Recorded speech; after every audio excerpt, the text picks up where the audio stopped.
boys? What's happening? What's happening? Got a bit of a blockage. So there's a.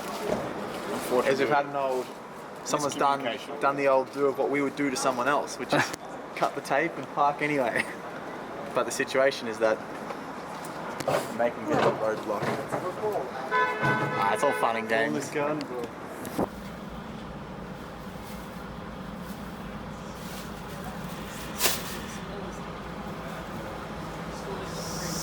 a...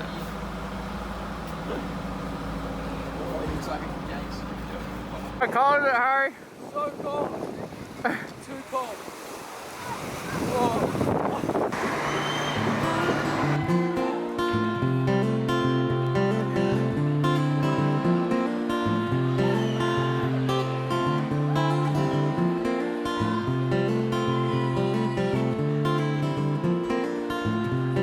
This is a song from a couple years ago.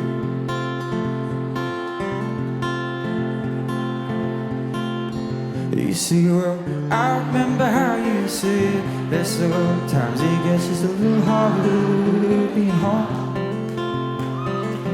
That says look in my bed and there's memories in my head and I'm trying to let this whole thing go. And it was late when I dropped you home, cause we were sober. And he said, well, why don't you stay? I said, love is just a little late for you to be seeing me this way. Hi, Carlo. You going, Sam? Good. So obviously part of our touring initiative is to cut out as much plastic as possible. That is correct. How hard does that make shopping? Oh boy.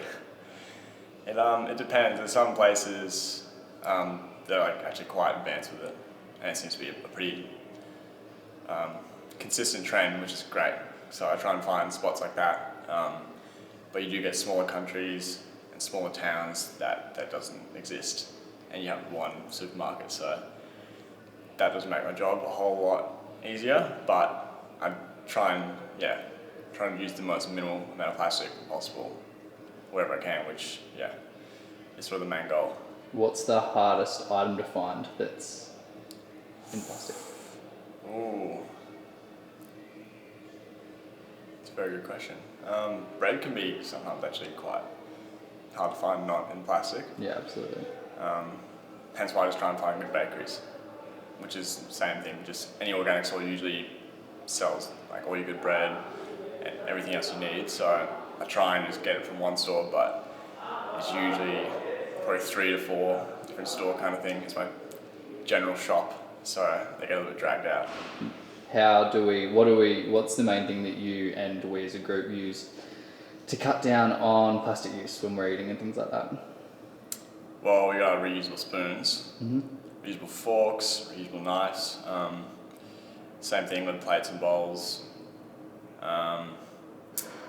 Besides that, not anything else really like single use that we're using for in terms of eating, which is great because if you have 9 people using single use plastic, you're gonna build that up quite quickly for a month. So that's pretty important to try and keep that on the down low. And we're obviously, you're cooking in a very small space on the bus. How's that? Yeah, metre by metre. That's interesting. I thought it was going to be near impossible, but I've managed to get some electric cooktops which work. I can't fault them. They're 10 out of 10. They heat up really quickly and then they cool down really quickly, so that's been a breeze. Washing up is the worst of all. I have to fill up tubs and then go outside and do it really, back to basic. So I'm getting smoother at it, so that's good to know because it was a goddamn struggle at the start. Alright, thank you guys, sir. No worries. But you can't blame that I wasn't always around, and I can mark her because you were the one to run away. Hey, see, I kept my guard up because you let me down. No, but you can't blame that I wasn't always around, and I kept my guard up because you were the one to run away. But you're the one to run away.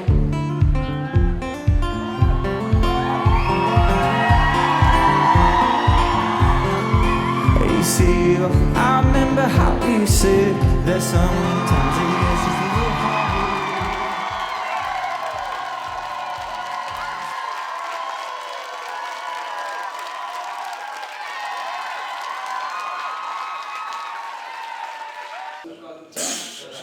Harry, how do you feel about playing 4 shows in a row? And 8 in 9 days? Surprisingly good. Yes. Surprisingly good. I have slept lots last night. And I'm ready for Munich tonight. Sleep is the key to touring, isn't it, Sam? It is. What happened this morning? Why did we have to turn around? And We had some issues with the border leaving Switzerland, and I don't know the details, but we turned around yeah, how much time did we waste essentially? an extra 3 hours or something, didn't we? Yeah. But I was sleeping the whole time, so.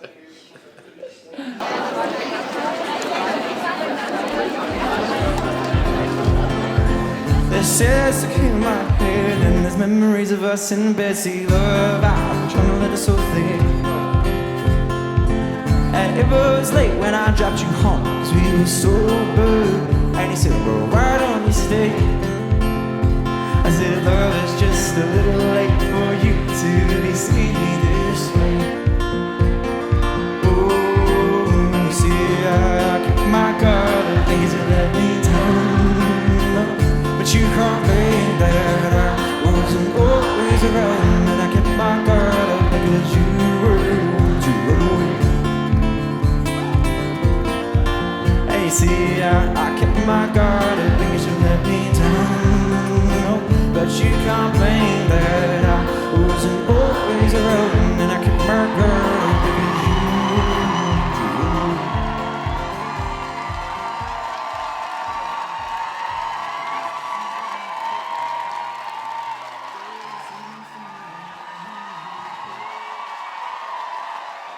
Alright, Jack, what are you going to play me? Ready?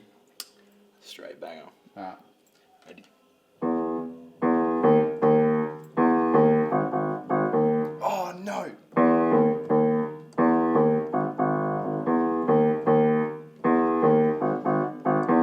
Hello, Ziggy. Hello there, Sam. So obviously at the end of Net Positive episode 1, the London show, you showed us a shot of your hand. How is said hand feeling now after, 3 weeks later? Is it already 3 weeks later? I think so. My hands are feeling a little better. It was quite precarious for some weeks there. There was actually one show that I had to change the way I was playing completely. I became a bit of a strum lord for one show just because I genuinely couldn't do anything fingerstyle, like any finger picking whatsoever. I couldn't actually hit a string with my thumb. It was like, yeah, I was really taken back, to be honest, because I thought vocally I was most worried about this, immense amount of shows in a short period of time. But my vocals have been okay, but it was my fingers that have probably been more of the issue. I think I just started off and like literally skinned them bare, like first show, because I was just playing fast and wasn't prepared for how cold it was, and I don't think now we like actually use some string care on the guitars, so like playing now is like so much better than it was at the start of the tour. But just when you start that and then you do a whole bunch of shows on top of that, like I was just blisters and everything. So my hands are good now. It's definitely been another learning curve, that's for sure. With the run that we've got at the moment, almost across this whole tour being sometimes 4 days on, 1 day off, or this one which is 10 shows in 12 days, is it the 1 day off that's the issue when you've got a little niggling problem, like some people with colds or you with your fingers, that you can't actually get over that in a day? Yeah, I think interestingly we had 2 days off, and that was like pretty much the exact time that I like got my like first cold in like over 6 months kind of thing. And that's just your body, that's at least my bodily response to getting more than a day. So it has a very interesting thing. I think we're going to find out, because this is the 4th show in a row. So we've done 6 shows in 7 days. This will be the 6th show. Then we have 1 day off tomorrow and 4 more on. So that'll be the telltale kind of situation. It's always good to have room for error. Like, I mean, you wouldn't want to do one show, 2 days off, because that affects rhythm, I think. But yeah, these 4 shows on, doing these 10 shows in 12 days is not something I would typically do. I think this will hopefully be a one-off. Cool to do it, see it's possible, but just doesn't leave any room for error. And I think that's really important for all team members, and particularly if you're playing, it's good to have a little bit of room for error. How different is touring Europe this time compared to the last time we were here, which was around 2 years ago? Oh my gosh. It's like imagining like touring in like a post-apocalyptic nightmare, and then touring in like a real world situation that's attainable. That's what I'd say the difference is. No, the last European tour was just tough. It was just a tough tour. That's all. On every front, you know, big drives, you and me driving all the time, minimal sleep, a lot of health stuff that was going on amongst different team members, and particularly me, and so it was just like an uphill battle the whole time, you know. Whereas this time, this definitely has its challenges, this tour, but like to take out the dynamic, it's the first time in a nightliner, so taking out the dynamic of not sitting in the car seat in transit, even if you aren't driving, and sleeping a heck of a lot more because you've got one bed that you go to every night. That's been huge. That's why I think it's been possible to do this many shows in such a short amount of time, because I've done less shows but had to also drive or be in transit every day simply sitting in the back seat, and those two situations are even harder than, you know, the best thing if you're doing shows like this is like when you wake up in the next city and you have time to go for a walk or do exercise or just like centralize yourself to the area and then play a show. That's like a very, very luxury, especially after the sort of grounds that we've put in. I think I very much appreciate that. All right, thank you, sir. Good luck with tonight.